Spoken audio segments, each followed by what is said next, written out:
is it about sports that drive people so crazy? Why do we let so much chaos and emotion get tied up in some silly, unimportant game? As a film lover, I find myself obsessed with stories of all kinds, including the stories played out in sports. Growing up in the North, The King of the North! I became a fan of hockey young. So Miracle on Ice, being the hockey story on film, has a special place in my heart. This isn't because Miracle on Ice is a particularly great movie. It's a fine movie from a technical standpoint, but the special thing about this movie is the moving nature of a true story. It's a story that encapsulates the love of sports in a really profound way. The meaning captured in this movie is a meaning that finds its way into many facets of our lives, and it's something that is, well, indescribable. It's a motivator. It is one of many things that drive human beings, and it lives within the silly little games that we play. Not just the ones that we play professionally, but all the little games that we play. This is what I'll be exploring in this video, because Miracle on Ice gives us some fantastic insight into the meaning behind these simple games. The beginning of Miracle on Ice is a montage setting up the trying political times the United States found themselves in at the time. It was 1979 when the story began, and the Cold War was heating back up. The United States economy had been in the midst of a recession, and in the aspect of hockey, the Soviet Union had been tormenting the entire hockey world for over a decade. They trampled over all of the best players in the world, leaving little hope that they might ever lose. The United States program had almost nothing to give, having a team built up of exclusively amateur players playing against the professional veterans the Soviets had was a tall order. All of this sets the stage for the early part of the film. The feeling in the country was an apathetic, hopeless feeling in many aspects. The early setup also shows the hockey team on shaky grounds. Several players that make the US team have competed against each other and are focused on settling scores from the past. This anger and resentment among the team is the first hurdle that they have to overcome. It is a representative of the situation between the United States and the Soviet Union. Between the Soviets and the West, they've always nuclear weapons pointing at each other. It's bound to end in disaster. Oh, come on. Let's figure something out, Doc. Don't got any other choice, right? Well, yeah, I hope so, but it just seems to me that there are some people who never get along. Yeah. Like hockey players from Boston and Minnesota. I don't private Cold War. Getting over this individualism is the first big plot point of the movie. Its messaging is pretty much directly told to the audience in the our own Cold War scene you just saw. The point is obvious. Both players are playing the same game. Fundamentally, that is the moral of the story. Uniting under one umbrella triumphs over things. If people can manage this, if we can find a way to decide that we are all humans making attempts to make progress for ourselves, our families, and our communities in the best ways that we can think of, then we can function better together. The team that relies on the individual talent of each man loses to the team that operates as a unit to achieve a single goal.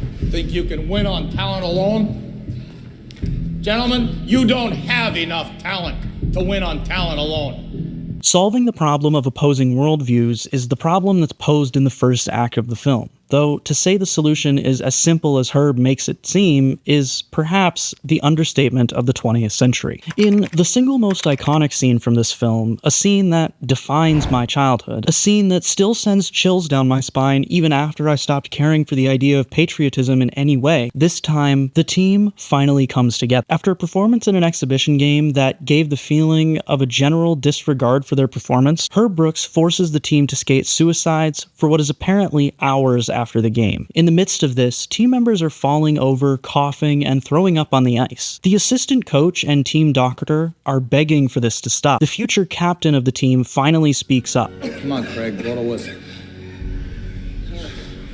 Again.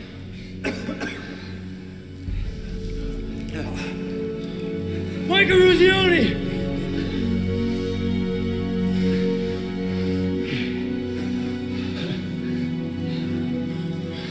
We're through Massachusetts!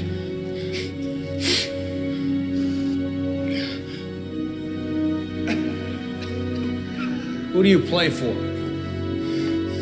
play for the United States of America!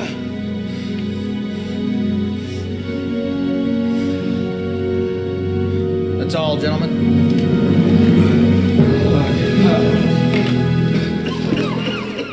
This is the moment the team comes together. They decide they are all playing for a singular goal, and they make themselves a team. A moment in the film that speaks to the state of the nation at the time is this clip from a speech by Jimmy Carter, in which he cites a poll that concluded the majority of Americans were pessimistic about the future. We've always believed in something called progress. We've always had a faith that the days of our children would be better than our own. Our people are losing that faith. For the first time in the history of our country, a majority of our people believe that the next 5 years will be worse than the past 5 years. Its point in the film is simple. Sports give us a uniting thing to believe in, a shared goal to cheer for. The beautiful thing about games is that we aren't exclusively competitive. We think about sports as competitive, but in many ways they're cooperative. We join together and agree on a set of rules to play in the game, and we compete within those rules. It's an expectation that competitors follow these rules, both written and unwritten. This is what's called being a sportsman. In this way, sports bring competitors together. It unites people into striving for the same ideal. Finally, the biggest reason that I think sports find such a large place in our hearts, it gives people something to strive for. Sports are, in a literal sense, a representation of striving for the ideal. The ideal in sports being scoring the most points. This is what human beings are doing in their real lives all the time. We are figuring out what the ideal is for us and striving for it. At least, that's what someone who is living life well is doing. Sports give people the opportunity to be uncommon and give a coherent framework to the ideal, which allows people to achieve it in more and more amazing ways. It allows competitors to hyper-focus on the small details because, unlike in life, we understand exactly what the goal is.